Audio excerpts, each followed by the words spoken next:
Hi guys, greetings from Bulgaria. In this video we are going to cover the repository and refactory design patterns. In this course about design patterns we already covered 6 of them. If you missed some of them, please check the 𝑨𝒏𝒕𝒐𝒏 YouTube channel. In the first module we covered the proxy and the adapter design patterns that help us to improve the iWeb element and iDriver adapt interfaces, and we added new methods to them and also make our test much more stable. Then we discussed the decorator design pattern that help us to bring extensibility to our mini test framework. Next we covered the singleton, which improves the API usability and can be further improved the page object patterns, the factories, the repositories and others. We covered also dependency injection, very popular for testable architectures, but also can be used in test automation frameworks. We covered chain of responsibility, which help us to bring troubleshooting features to our mini test library. And we cover strategy, which is awesome pattern for automated tests, where we were able to extend our mini test framework, allowing our clients to build new locators and waiting strategies. So in this video, in a minute, we're going to cover the test data management in our automated tests, making them much more isolated and stable using the repository and factory. If you haven't subscribed to the channel, please do so, hit the ring bell so that you get notified about many new awesome videos that are published each week. Also check the 𝑨𝒏𝒕𝒐𝒏 blog, because there are many topics covered there about the best practices in our modern world in test automation. And in the links below you will find all of the available resources to GitHub repos about the 2 design patterns, also one for the demo application that I'm going to use, and you can play with them along with the video. Also you will find some snippets there so that you can jump around with those links between the different topics covered in the video. And yeah, so let's begin. First we are going to define the problem. We are going to cover the repository design pattern and the simple factory design pattern. There are other factory variations of the factory design patterns that are out of the scope for this particular module. And let's begin. In one of my books I covered, in my 3rd book from the test automation, automated testing unleashed, about API web testing. The 4th chapter was dedicated, as you can see here, to SQL and databases, access to databases. So why this is important? Before that, let's jump a little bit to our demo application, and I will return to that. As I said, in the previous modules we used the 𝑨𝒏𝒕𝒐𝒏 playground, right? But since it doesn't have web APIs, we use web APIs for extensively for test data management, as I said. And since we don't have that, I built this custom application. It's built on Node.js. As I said, you can find the link to the GitHub repo in the description. And it's based on this very popular free database on SQLite. It's a database for a music web shop. Basically, in this populated already with data database, you have tracks, you have albums, you have artists, you have employees, customers, invoices. It's excellent. And I wanted to create a website around it. It's built on Node.js, and let's see it here. So yeah, in this Node.js application, there are 2 important files. One of them, of course, it's just a single page, but it's very long. We use here Bootstrap, and then at the bottom you will find many JavaScript functions for fetching the data for the different data grids, as we'll discuss in a minute. And then we have a portable Node.js server here. All of the code is present in the server.js, where I defined all the endpoints for exposing this database to the front end. We have, for example, queries to get all of the artists, to get an artist by ID, for example, as in a minute we're going to discuss, there is a search functionality, etc., etc. In order to use the application, you just navigate to the folder of the cloned repo and type node server.js. You just need to have pre-installed Node.js. That's all. And then the application that we are going to use, as I said, is basically it has two views. One for the artist is just a view where with the table I have all of the artists from the database. I added functionality for adding a new artist. We have an update, delete, and for each artist we can display all of related albums. In each album we can view all of the tracks. After that we have a more sophisticated view for all of the customers, again displaying all of them. We can add a new customer. As you can see here, there are a lot of properties and we have validations for them. Similarly, we can update the view, we can delete them. We can display all of the invoices related to the customer and view for each particular invoice all of the items part of it with all of the prices here. And we can view who is the responsible employee for this particular customer. And here the sophisticated part of this functionality is actually the search. At the end of the video we are going to automate that.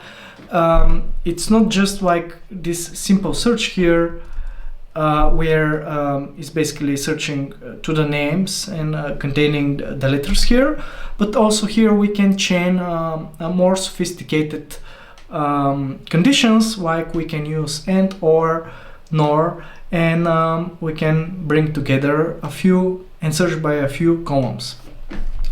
So we are going to create separate tests for the API, and we are going to automate it through the front end as well. Now, if we return, let's now discuss the repository design pattern.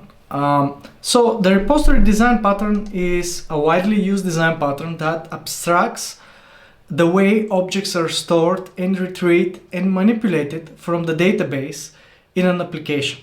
It acts as a middle layer between the business logic and the data mapping layers, effectively hiding the details of data access mechanisms, and this pattern is particularly useful in applications with complex domain models, as it enables developers to work with a more object-oriented view of the data rather than dealing with SQL queries directly.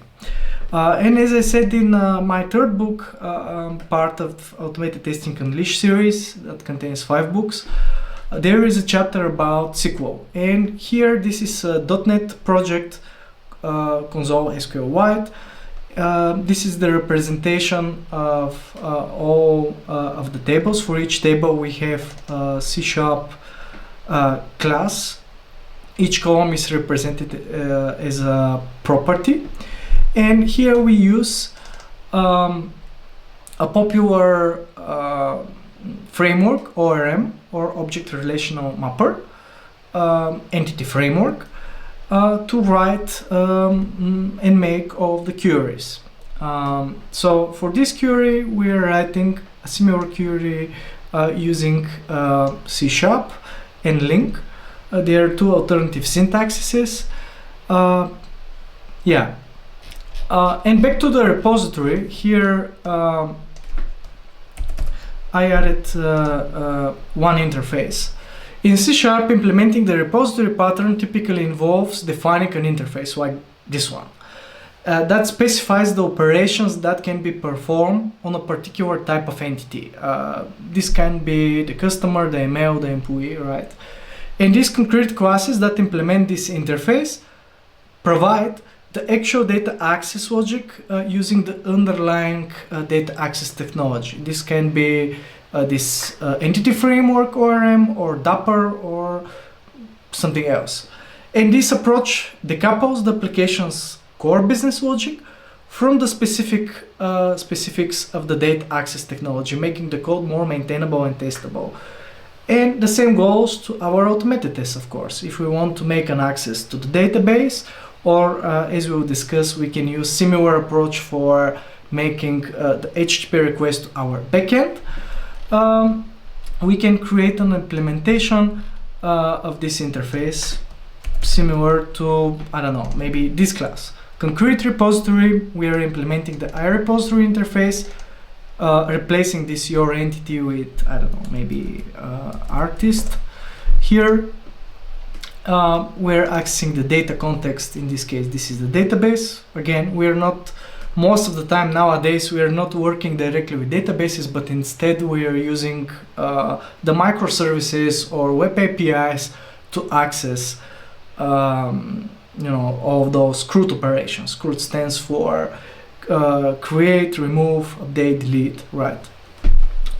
So usually we have get all to get all the entities, we have get by ID, we have insert or add, we have update or put, and we have delete. So this is the variation for the database, right? Now let's return to our code that you can, as I said, clone from the links below. I'm going, for our examples, to create wrappers for our web APIs. And this pattern can be adapted or used in scenarios where you are not directly interacting with the database, but instead calling a REST web API. However, when the data access mechanism involves calling a REST web API, in some cases a more specific pattern or architectural style might be appropriate. For example, the API gateway pattern or the so-called client pattern. Let's quickly just review them. The API gateway pattern involves implementing a service that acts as an intermediary between your application and external web APIs, in plural, APIs. This gateway will aggregate the results from various service calls and handle errors, and potentially cache the responses for performance improvements. While it doesn't strictly replace the repository, it can complement it by abstracting the complexity of interacting with multiple microservices or external APIs. Most probably in your automated tests you won't need such API gateway pattern, but it's good to know that especially in systems with many microservices, this can be useful. And alternatively, a pattern that specifically deals with consuming external services or APIs is often referred to as client pattern. So instead of calling this artist repository, we can call this artist client. And this pattern involves creating client classes like, for example, artist client, customer client, album client.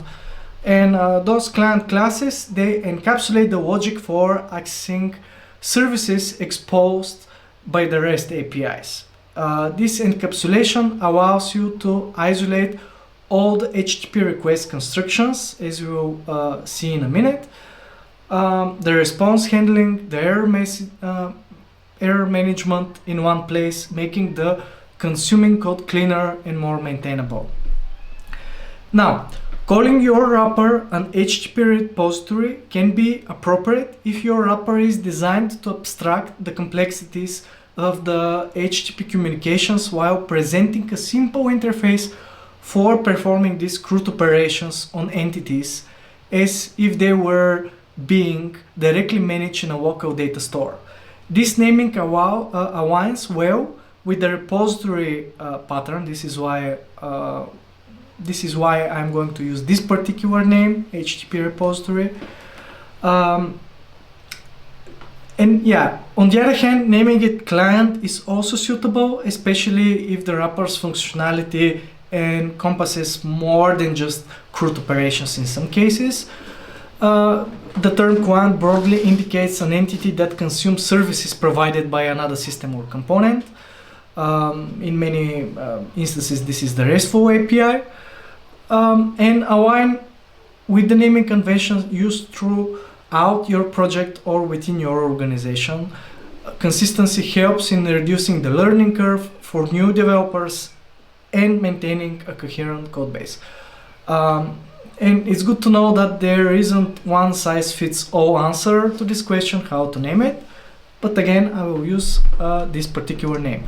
Now, let's review it. This is a simple NUnit C# project. Let's review it quickly. If I click Manage NuGet Packages, here I installed all of the required NUnit dependencies together with the Microsoft .NET Test SDK. If you're not familiar with .NET with NUnit, there is a whole series in a course published on the Lambda Test YouTube channel. Check it out. Also, I have installed all of the Selenium dependencies, and some of them, like the WebDriver Manager, are for backward compatibility. If you are using Selenium version 4.11 and above, you won't need the WebDriver Manager, since now Selenium provides the Selenium Manager, which is responsible for downloading the drivers and also provides browser management, which means that if you don't have, for example, Firefox, it will download a portable version of it. And very importantly, we need these two packages, REST-Sharp and REST-Sharp Serializers .NET Newtonsoft JSON. This library, REST-Sharp, is very popular in the .NET world for making and dealing with REST web APIs. It's something similar to REST Assured in the Java world. Now, let's return to our example. I created first, we have model classes. What are the model classes? They're really important for the serialization and deserialization of the responses. Here, I called my endpoint API employees to get all employees from the database. And as you can see, the response here is an array of JSON objects. Each JSON object here contains the different properties. And if you take a closer look, we will have a similar C# class for the representation of one of these nodes, right? We'll have an employee class that will have a property of integer called employee ID. We'll have a string property called last name. We'll have another one, first name, etc., etc. And we'll do that for all of the different JSON's representations of each of the tables from our database.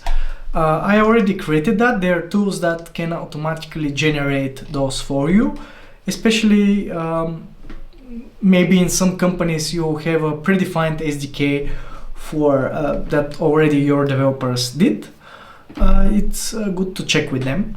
And probably the SDK will provide similar clients or repositories, HTTP repositories for you.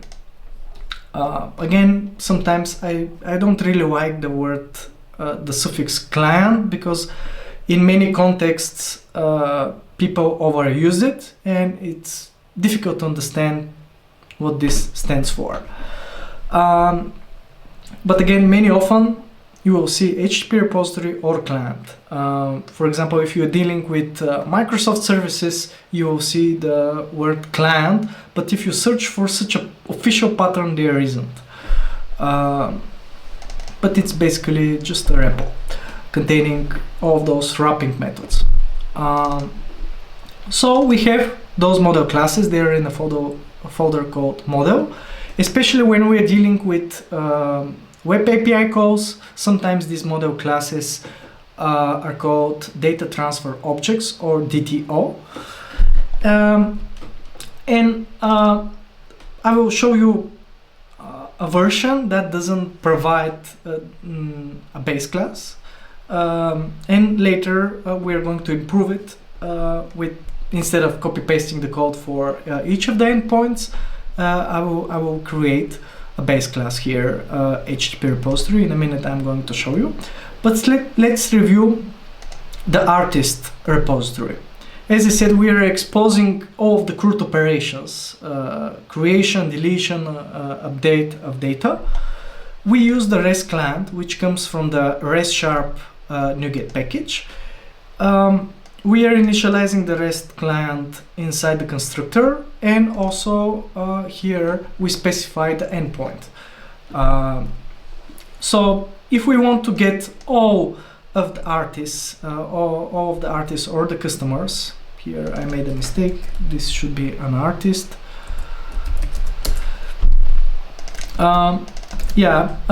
We need, REST-sharp is very simple to use. Every time we need to create a request, REST request, mentioning the endpoint and what is the type of the request.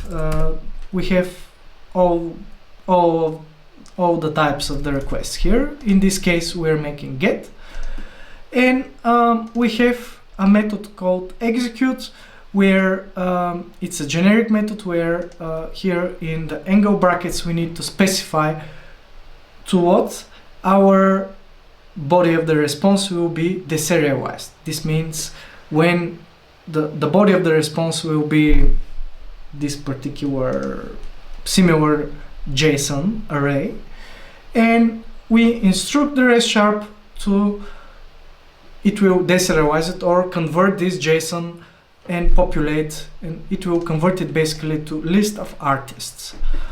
And we can access this list of artists using the data property. Similarly, we will have get by ID. We will just need to provide the ID, and as you can see, instead of directly calling just the artist endpoint, we need to specify here. We use this convention where we need a slash and provide the ID. Again, here we need to specify that we want an artist instead of a customer because we have another class here. Again, we specify get. This time for the post, this is interesting because we need to create an artist. This means that we already populated the data here in the artist model. It's just a simple entity where it has an ID and a name. Since the ID will be populated automatically by the database, we just need to specify here the name. And in the response you will have the ID. But instead of get, here we have a post, and the only difference here in the post and the put request is that here we need to add the artist as a JSON body. And here the magic is happening where this library, the REST-sharp, will automatically convert the artist class to a JSON for you and populate it into the body. We have a similar method for the update. We just need here to provide the ID as well. And we have delete. We have a similar class, but for the client, for the customer. We have get all. Again, just the endpoint here is different, but all of the methods repeated are the same. Just instead of artist, here we used artist. Instead of artists, we used customers. Sorry. Of course, we don't want for all of the repositories to copy paste the code, right? And this is why I created here a base class for all of those repositories, containing basically moving here all of the CRUD operations. This is why I made this generic class called HTTP repository. Again, you can use the word client if you wish. It's up to you, HTTP client or HTTP API web client, as you wish. So it's an abstract class. It's a generic, meaning 𝒕_entity, which stands for a class that a simple model class here. We have a protected variable to the client, and I moved here. You just need to replace the 𝒕_entity with some of the model classes later when we derive from this class. Basically, all of the rest of the methods are similar to the ones that we already reviewed. We have get_by_id, get_all, we have create, but instead of having artist or customer, we use the generic 𝒕_entity here. And now, how we use it? This is very interesting. Here is how we define the artist repository now. We are deriving from the base HTTP repository, and I just specified here, replace the generic parameter with the artist model, right? And since this abstract class has a base constructor, the base constructor requires the URL and the endpoint, and I'm providing here the endpoint here, which is the artists. Additionally, since as you saw in the front end, for the artist we have a similar search functionality.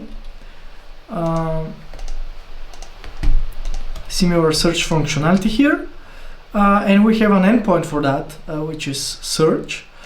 I added this additional method here that it's called search by name, which is returning list of artists, and we're just providing the name. It's just a get request. Let's review where is that. I think, yeah, here it is. We're just making a get request to this endpoint here, that it will make this particular SQL request on the backend. Similarly for the customer, here it is. We are deriving from the HTTP repository, but instead of using the artist model, now I use customer. Again, we change the endpoint to customers, and I have a similar search functionality here with this more complex, sophisticated search that can combine and, or, and nor. But in reality is very similar. I haven't moved it to the base class because we have other more simpler repositories where I don't have additional methods, right? For example, for tracks, I provided just the endpoint, and we have just CRUD operations. Similarly for the albums, we just change the endpoint, we change the model, that's it. But now when I use the album repository, I have all of the CRUD operations isolated. And if we want to see how if I need to tell you how we can do some web API tests, I move them here to this customers web API tests. This is an NUnit test class. It's annotated with this test fixture attribute. The setup method is a method that it's executed before each test. Each test is marked with this test attribute. And before each test, we are initializing our customer repository, where as a constant, I moved here this base API URL, which is our localhost. You can change it with your specific URL. But yeah, every time we have the customer repository. You will notice that something new, I have here this customer factory. So the customer factory, as you can guess, let's open it. This is the factory design pattern. So let's discuss it. A factory, as you can guess from the name, is an object for creating other objects. This is simple factory. In simple factory pattern, we have a factory class which has a method that returns different types of objects based on a given input. For example, here the input can be the email. We can change the email, the first name, the last name. The simple factory isn't formally a design pattern by the classic definition as per the Ganka 4 book. Instead, it's more of a programming idiom or a design technique. A simple factory encapsulates the object's creation process into a single method or a few methods, often in a single class like this one, this type of utility class. Many often these methods can be marked as static because you don't have a state. The key here is that the factory itself is not meant to be subclassed or extended to change the behavior of the object creation process. There are two official factory design patterns that are out of the scope of this video because many often probably you won't need to use them in such contexts. The one of them is called factory method pattern, which defines an interface for creating an object and leaves the choice of its types to the subclasses for creating a sort of a template for object creation. And also you have the abstract factory, which sometimes is called factory of factories, which is used to create the families of related dependent objects. You can search for them if you are interested to learn more.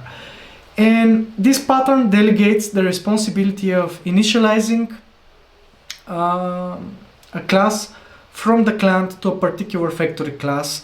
This we can reuse the creation. And in this customer factory class, it simplifies the creation of customers instances by encapsulating the object creational logic in this single location. If we need to add more, we can do it here. It ensures consistency and reusability across the application and across our tests. It utilizes this faker library to automatically populate these instances with fake or this data particularly useful in testing environments where generate realistic data quickly and efficiently, which is crucial for validating application behavior without the need for real database records, which will be later initialized. But employing this faker library within our factories can enable us to create comprehensive test data sets with minimal effort. And as you can see, I utilized here the default parameters in C#. Later I can change them if I want. I can also generate more than one customer if I wish. Or I can, instead of using faker, I can use, for example, random library. But again, why to do that instead of using faker? Or you can use utility classes like this timestamp builder for generating unique text. Some people prefer that. In some instances I prefer this data time approach, which can generate unique strings or unique URLs. Sometimes this is better. It's up to you. You can reuse that.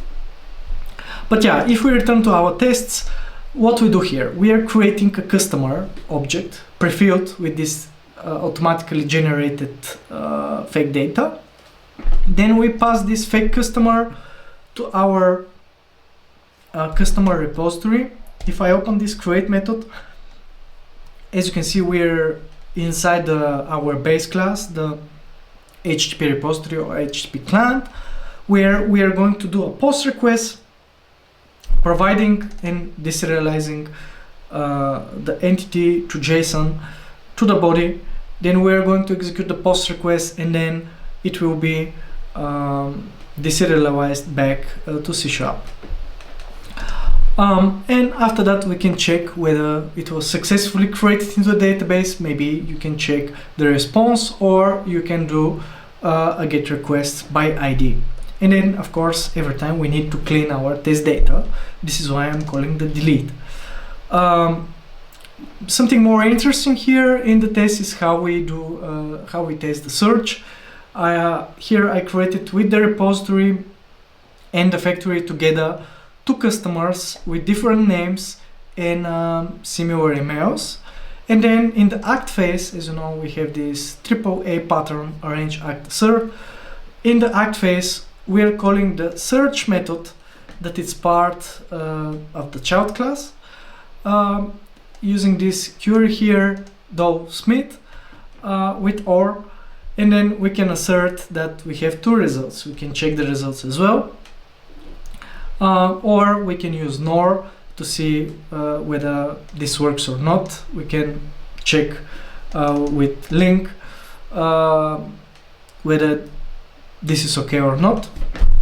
And now if we want, we can use those repositories and factories in our UI tests, which will create a more sophisticated, more reliable test called system test. For example, if we want to create UI tests for this particular search here and check it out, whether it works or not, we can do the following. We are going to open this page in WebDriver.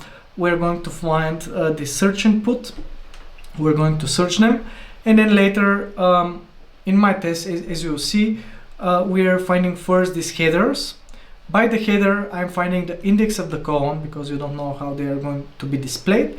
And then we're creating every time a unique XPath to get all of the records here to check that really the search is working or not. So let's just quickly review. You can find those tests here in the music shop tests. Again, in the test init, which will be executed before each test, we are initializing the customer repository. We're driving the proper driver with the WebDriver manager. We are starting Chrome. We are navigating to the URL of our demo app, and we are going to close it after the test has been executed. So we are creating two customers again with the last name though. As you can see here, my factory is very flexible, utilizing those default parameters. Then we are finding the customers tab. We are clicking on it.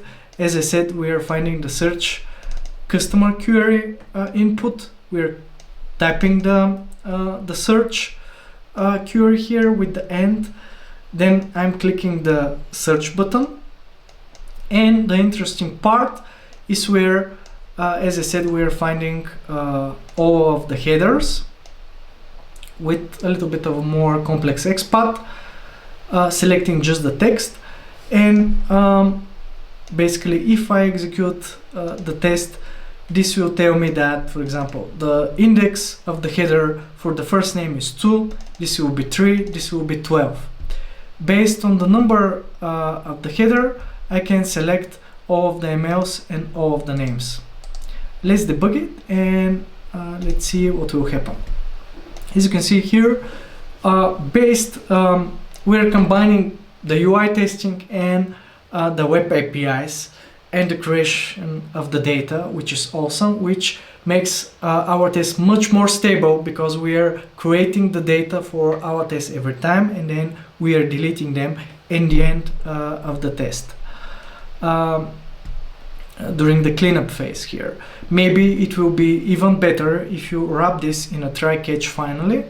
As you can see here, we have all of the emails. The index of the email header is 12. And if I take, for example, this particular XPath, as you can see here, the search is working. We inserted the data. If I inspect it, and if I change it to 12, here, I will just replace it here with 12. As you will see, with 12, we're just finding just those emails, and I can later check that really the search is working, right? It's working correctly. I'm going to check that in all last names are containing the word "do", and that all of the emails are ending with the suffix .com, and then we're going to delete the data. That's all. So if we return here, so the repository is very useful pattern. As we discussed, the repository is widely used design pattern, abstracting how objects are stored, retrieved, manipulated from databases is very useful in automated testing, making our tests much more stable. It's up to you whether you're you call this HTTP repository or a client. Most of the time we're using it together with these simple factories or more sophisticated builders and factories to create the data. We use libraries such as Faker to populate easily the data inside these model classes, but this makes our test much more maintainable and isolated because we are creating all the data before interacting with in the UI or with the web API, and then we are deleting it. So in the next module out of our course, we are going to discuss the data-driven testing pattern, where we will reuse a single test body. Instead of copy-pasting a test with different data, we'll use a single test with different data executed multiple times. It will be very interesting, so check it out later. If you haven't subscribed to the channel, please do so. If you have any questions, put them in the comments below. Check the Lambda test blog about many awesome articles about best practices and automated testing. And if you haven't get your free certification about JUnit, NUnit, Selenium and other technologies, check the certification program of Lambda test. Thank you and see you in the other modules.